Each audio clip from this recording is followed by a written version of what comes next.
안녕하세요. 즐거운 순간의 박대선입니다. 먼저 오늘은 좋은 소식부터 전하겠습니다. 올해 목표가 돈 좀 벌자였는데 어제 돈을 많이 벌었습니다. 덕분에 몇 년 동안 종부세 낼 돈을 확보를 했고요. 그리고 기부도 계속 가능할 것 같아서 즐겁습니다. 자, 오늘 소개시켜 드릴 책은 아들러 심리학의 대가인 기시미 이치로가 정리해서 쓴 책인데요. 이분은 책을 미움받을 용기 1하고 제가 오늘 리뷰할 2하고 두 권을 썼습니다. 1이 어떤 내용이 있는지는 그 아들러 심리학에 대한 내용이고요. 2는 현실에 좀 더 가까운 내용입니다. 여기서는 아들러 심리학이 프로이드 심리학과 차이점은 프로이드는 대부분 성으로 어, 설명을 했죠. 그것도 뭐 상당히 맞는 말입니다. 왜냐하면 인간의 본능이 인간뿐 아니라 모든 생물의 본능이 그렇죠. 먹고 자고 생식하고 그러는 거였는데 그것도 맞긴 한데 인간은 동물하고 조금 다른 점이 있죠. 그런 부분을 추가한 것이 알프레드 아들러입니다. 사진을 보시면 딱 떠오르는 것이 있겠죠. 매브리코. 이분도 프로이드와 같이 유태계입니다. 오스트리아 출신인데요.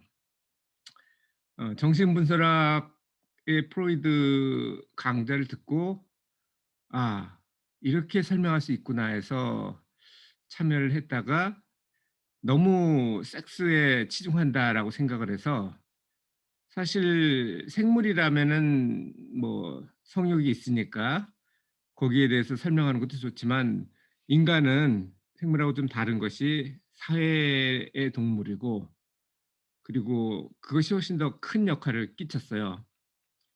인간이 그러니까 호모 사피엔스를 얘기하는 겁니다. 더 크고 머리도 용량도 크고 신체도 컸던 네안데르탈인을 아웃서바이브 했던 이유는 호모 사피엔스는 사회적 동물이었어요. 호모 사피엔스는 같이 군집을 이뤄서 살았고 네안데르탈인은 독립군이었습니다. 혼자 살았기 때문에 예를 들어서 아무리 키가 반은 아니에요. 뭐 약간 한 30% 정도 차이가 났을 겁니다. 그래도 둘이면은 1.4배가 되니까 이길 수가 없고 셋 이상이 돼 버리면 지죠. 그래서 저는 프로이드도 나름 타당성이 있지만 아들러가 훨씬 더 설명을 더 많은 부분을 하지 않나 이렇게 생각합니다. 이 심리학은 사회과학에 속하기는 해요. 인문과학인가? 뭐 예전에 제가 다녔던 학교에서는 사회과학대에 있었습니다만 인문과학대에 있는 학교도 많죠.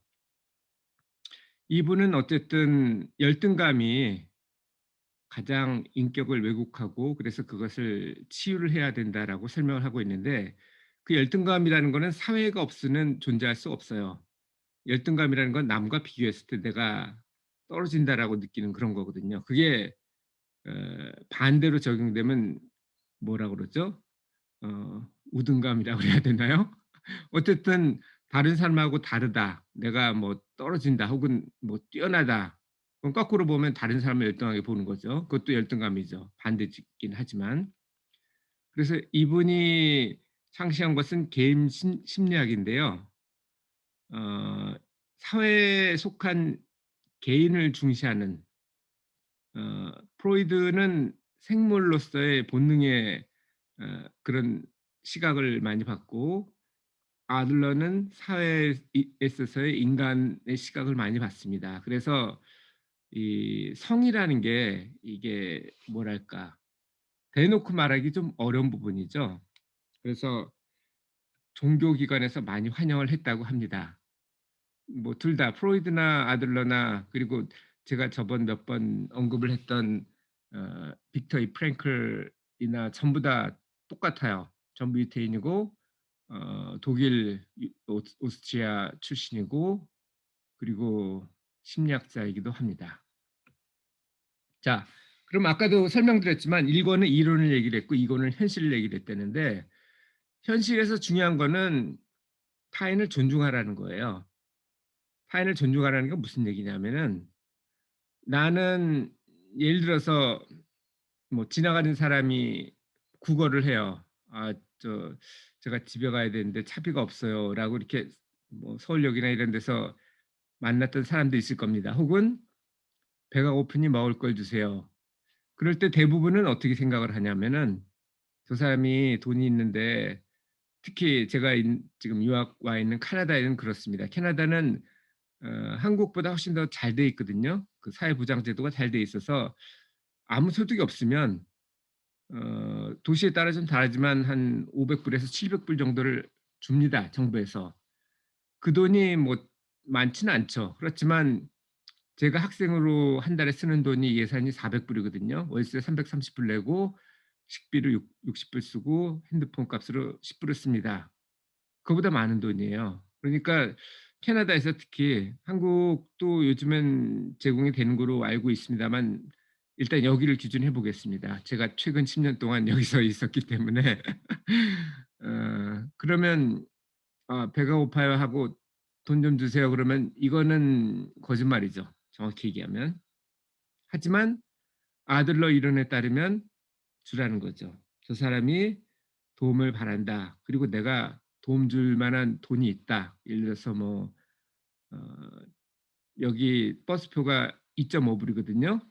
제 호주머니에 2.5불 이상이 있고 집에 가는데 돈이 하나도 없어요.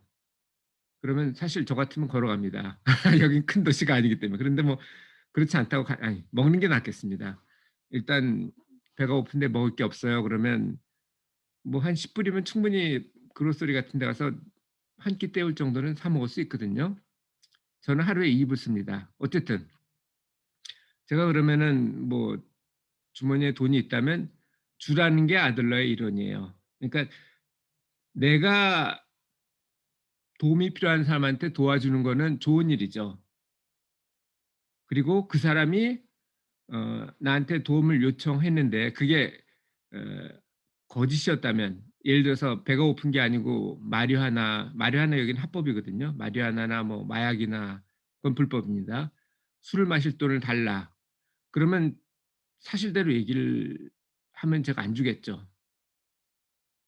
하지만 그 사람이 사실대로 하든 안 하든 그 사람이 나를 속인 건 그 사람 잘못이고 나는 내 나름대로 하라는 얘기죠. 그러니까 저희 어머니가 항상 얘기하시던 말이 있어요. "네 할 도리는 해라. 상대방을 신경 쓰지 말고." 그러니까 이건 아들러가 주장하기 전에 어찌 보면 골든 룰 같은 건지도 모르겠습니다. 중요한 거는 이 존중이라는 거는 전염이 된대요. 내가 남을 존중하면 남도 나를 존중한다. 이를 통해서 열등감을 극복할 수 있다. 그것이 가장 좋지 않느냐 이런 얘기를 그게 가장 핵심적인 얘기고요. 아까도 간단하게 말씀드렸지만 과학과 철학과 종교의 차이점은 과학이라는 거는 제가 과학 리뷰 한 7 권인가 했나요? 그거 하면서 꾸준하게 말씀드렸지만 관찰을 통해서 귀납법이죠. 어떤 추론을 하고 그거를 검증을 하죠, 다른 관찰을 통해서.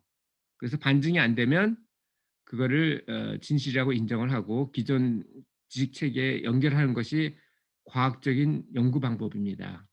그게 귀납법이고요. 철학은 어찌 보면 귀납법은 없고 뭐 전혀 없는 건 아니에요. 하지만 귀납법보다는 연어법에 좀 더 가깝습니다.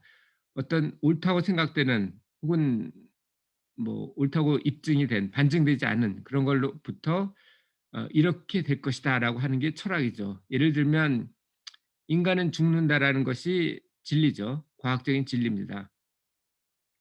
반증이 안 됐고 여태까지 죽는다라는 가설에 대해서 다른 관찰로 인해서 모든 사람이 죽었으니까요, 실제로. 어 그게 진리로 인정이 되는데 그건 과학적인 귀납적인 변론이고요. 철학은 예를 들어서 '사람은 죽는다.'라는 진리로부터 소크라테스는 사람이다. 그러므로 소크라테스 죽는다. 이렇게 나오는 게 어찌 보면 연역적인 방법이고 그거는 반증이 가능하긴 한데 반증이 불가능하죠.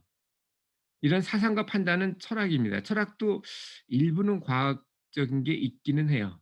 이걸 뛰어넘는 게 종교입니다. 여기서는 간단해요. 신이 그것을 원하신다. 이렇게 그냥 하면 끝납니다. 공산당하고 똑같죠. 당이 원한다. 당은 항상 옳다. 신은 항상 옳다. 그래서 공산당에서 종교를 부정한지는 모르겠습니다만 자 그러면은 존중을 어떻게 하는 게 좋으냐 이렇게 상세한 조언이 있습니다. 이것은 여기서도 뚜렷한 내용은 어 자발적으로 할 수 있게 만들어 주는 게 좋습니다. 어떤 얘기냐면은 규칙을 정해 주지 말고 정하게 해야 돼요. 예를 들어서 아이들한테 공부를 했으면 좋겠다. 부모들이 항상 그렇게 생각을 하죠. 그러면 "공부해."라는 규칙을 주기보다는 아이들한테 "너는 나중에 무엇을 하고 싶니?" 그렇게 해서 "아 그럼 공부를 해야 되겠구나. 그러면 하루에 몇 시간을 하는 게 좋겠니?" 뭐 이런 식으로 해서 정해 주는 게 아니고 본인이 정하게 어릴 때부터 훈련을 시키는 거죠. 그러면 성인이 돼서도 규칙을 스스로 정할 수 있는 능력을 가지게 되고요. 제 조카는 작년에 결혼을 했는데 제 동생이 집을 사 줬어요. 그런데 뭐 집 사 주는 건 좋은 일이죠. 저희 어머니도 뭐 제가 결혼할 때 집을 사 주셨으니까 그건 좋은 일인데 문제는 너무 능력에 비해서 더 좋은 집을 사 줬다는 거죠. 그러니까 모든 사람이 좋은 걸 원해요. 그런데 좋은 걸 못하는 이유는 능력이 안 되니까 못하는 겁니다. 그런데 능력 이상으로 시작을 하면은 뭐 시작은 좋아 보이죠. 집들이 할 때도 멋있어 보이고. 하지만 이게 스스로 한 게 아니고 외부에서 해 줬기 때문에 제 동생이 죽고 나면 불행해질 가능성이 높습니다. 그래서 저는 별로 그렇게 긍정적으로 보질 않아요. 우리 아이들한테는 스스로 벌라고 했습니다. 뭐 "투자하는데 돈 빌려 달라. 네가 종잣돈 모아서 해라." 이렇게 얘기를 하고 있어요. 모르겠습니다. 저도 뭐 죽을 때 되면 마음이 약해질지 어떨지 모르겠는데 저는 내부적으로 할 수 있는 게 중요하다고 생각해요. 야단과 칭찬을 하지 말라고 합니다. 그 이유는 야단과 칭찬도 외부적인 자극이거든요. 야단해 주는 것보다는 가르침을 주고 그리고 칭찬해 주는 것보다는 평소에 하는 거에 대해서 공감을 해 주라는 게 좋다고 합니다. 이거는 어떤 거에도 있냐면 마약을 먹는 이유가 마약을 먹으면 인제 도파민이라는 게 형성이 되고요. 그러면 기분이 좋아집니다. 그래서 먹는 거예요. 중독이 되는 거고. 이거보다는 차라리 운동을 하는 게 낫습니다. 운동을 해도 똑같아요. 도파민이 발생하는데 마약은 외부에서 투약을 하는 거고 먹는 거고 내가 조종할 수가 없죠. 그래서 마약을 먹기 위해서 뭐 범죄를 저지르기도 하죠. 운동은 그렇지 않습니다. 내가 할 수 있는 일이에요. 내가 만들 수 있는 거고 이것도 뭐 중독 현상이 없는 건 아닙니다만 마약보다는 훨씬 낫죠. 그리고 뭐 더 이상 더 너무 지나치게 할 수는 없으니까. 장기적, 단기적인 거는 아까 그거랑 똑같습니다. 규칙을 정해 주면 단기적으로는 효율적일 거예요. 하지만 장기적으로는 스스로 규칙을 만드는 게 좋겠죠. 이거는 신용과 신뢰의 관계가 똑같습니다. 일은 신용이 필요해요. 분업을 해야 일을 좀 더 잘할 수 있는데 그럴 땐 신용이 있어야 되거든요. 그런데 사람들이 어떤 사람하고 일을 하고 싶어 하냐 하면은 능력이 뛰어난 사람도 있지만 단기적으로는 그런 사람을 좋아하죠. 근데 장기적으로는 신뢰를 해준 사람하고 같이 하고 싶어 해요. 왜냐하면 신용은 조건적이고 신뢰는 무조건적이기 때문에 그렇습니다. 그래서 장기적으로 관계를 가져가려면 무조건적인 신뢰가 필요해요. 예를 들면 어머니가 자식에 대한 신뢰 같은 거겠죠. 아버지는 뭐 저는 아버지의 편입니다만 조건적이죠, 대부분의 아버지는. 근데 어머니는 그렇지 않아요. 내 자식이니까 무조건 사랑해 주죠. 아버지는 내 자식이라도 뭐 뭘 잘해야 물려줄 때 왕위 물려줄 때 능력이 뛰어난 혹은 도덕감이 높은 그런 사람한테 다음 왕위를 올려주는 게 맞겠죠. 여럿이니까 그래요. 그게 근데 효과적인지 어떤지는 모르겠습니다. 저는 뭐 자식 관계를 떠나서 오히려 아버지보다 더하죠. 내부적으로 할 수 있게 도와주는 게 아버지로서는 최대의 일이 아닌가라고 생각을 하고, 어머니는 또 다릅니다. '무조건 집 한 채는 줘야 된다.' 이렇게 생각을 하는데 그거는 모르겠습니다. 그래서 장기 효과를 얻으려면 외부보다 내부 개발하도록 해 주는 게 좋고, 거기에 나오는 거는 새로운 걸 얻기보다는 그건 외부에서 찾는 거죠. 기존에 가지고 있는 거를 최대한 활용하는 게 최선이라고 합니다. 지금처럼 물자가 풍부하고 쓰레기가 넘쳐나는 세상에는 재활용하는 게 가장 좋은 일이 아닌가 생각을 합니다. 그런 목적에서도 제가 올해부터는 경매를 하기로 했습니다. 경매도 어찌 보면 쓰레기 상태가 되거든요. 권리가 됐든 가치가 됐든, 뭐 예를 들어서 근저당이든 압류든 뭐 이런 것들이 막 하면 그걸 활용을 못 해요. 그런 걸 경매를 통하면 깨끗하게 다 정리가 되거든요. 그렇게 해서 그 못 쓰는 부동산을 쓸 수 있게 하면은 사회적으로도 더 좋지 않나. 그리고 채무자도 마찬가지예요. 못 갚을 상태가 돼서 지금 경매에 나오는 건데, 그렇게 되면 뭐 거기서 근저당이니 뭐니 다 깨끗하게 하고 그 상태에서 뭐 파산 신청을 하든 어쩌든 하면 채무 그런 것도 다 해결이 되거든요. 그렇게 해서 시작을 하는 게 더 낫지 않나 하는 생각을 합니다. 자, 마지막입니다. 이 그림에서 보시면 아시겠지만 공동체에 도움이 된다고 느끼는 것이 행복의 핵심입니다. 공헌감이 행복의 핵심이에요. 인간의 그 마슬로우의 단계설이 있죠.